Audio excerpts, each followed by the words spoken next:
hopefully you can kind of hear some of what's around me. I'm at Baldpate Mountain, which is not much of a mountain, honestly, um, but it's in the greater Trenton area. And I'd like to talk to you a little bit more about bird calls and songs. Now, there's a difference. A song is meant to attract a mate. A call can have various meanings and reasons for being produced. There are calls that are meant to keep flocks together, especially if you're traveling at night. There are calls that are alarm calls that are meant to say, hey, there's a predator on the ground or in the air. They actually do have different calls for that as well. There are a number of other calls as well, but this time of year, which is May, you do hear quite a few songs. But how do you tell them apart? What do you do? Well, again, the first thing is you study. But the second thing is know where you are, know what kind of birds are normally found there. That doesn't mean you wouldn't find something crazy. Every once in a while that's possible, but you really need to follow through and make sure that your sighting is accurate. Somebody found a common swift in Cape May. That belongs in Europe and Asia, but it's a common swift. It really is. So that's what you need to be aware of. Sometimes these things happen, but you need to actually have, if you could document it, that'd be great. If not, understood. I get mosquitoes and stuff all over here. Anyway, but what do I hear? How do you know what you hear? First thing again is it a call? Is it a song? Songs tend to be longer. Sometimes kind of sound like musical in a way. Not always. Some birds can't even do that. We have assign and sub-assign. We can get into the whole idea of what birds really can produce with their bifurcated larynx, which is really cool, but yeah, that's not what I'm talking about here. But if you hear little chippy noises, that's a tone. If you're listening to tone, if you hear something buzzy, if you hear songs that are more connected and longer, it's like what you can hear is you can hear red-eyed vireo. It keeps kind of going and just going and going, and it's almost incessant. It's like it talks to itself, but it's a little choppy. It doesn't keep going continuous in phrases, if you will. That's a good way to identify that. There have been, probably even as I've been talking, scarlet tanagers, which have a more continuous kind of sore throat, raspy sound to it, a buzzy noise to go with it.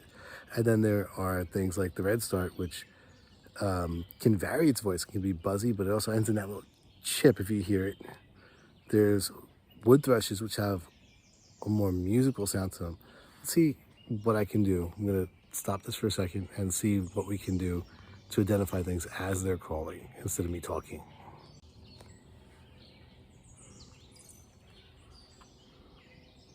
Just listen.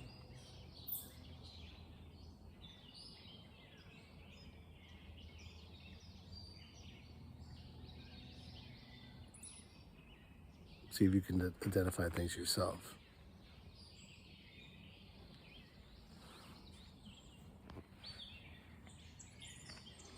There's a catbird, gray catbird. There was a common yellowthroat, and it actually sounded like the catbird was trying to mimic that for a second badly. That's the American redstart. There it goes again. You could hear a cardinal all the way in the back. You can hear the scarlet tanager with that little cheer, cheer, cheer, cheer. That's the cardinal. Again, with the chip at the end, that's the American redstart. The little squeaky noise that sounds like a cat, it's the catbird again.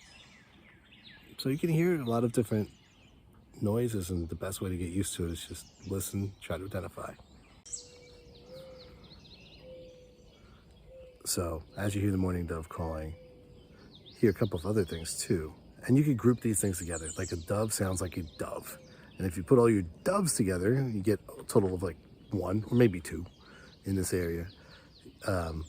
you now know it's a dove, and you can eliminate other things and kind of get that mental mindset. But of you're looking at dove calls. If anything is crazy sounding, you could look at that. There are other ways to learn these things. Like, again, the red start's not so easy because it makes lots of different noises. You hear that. You hear eolay. Put like words to it. Eolay. That's a wood thrush. You can hear that over in that direction. There's a yellow-throated vireo.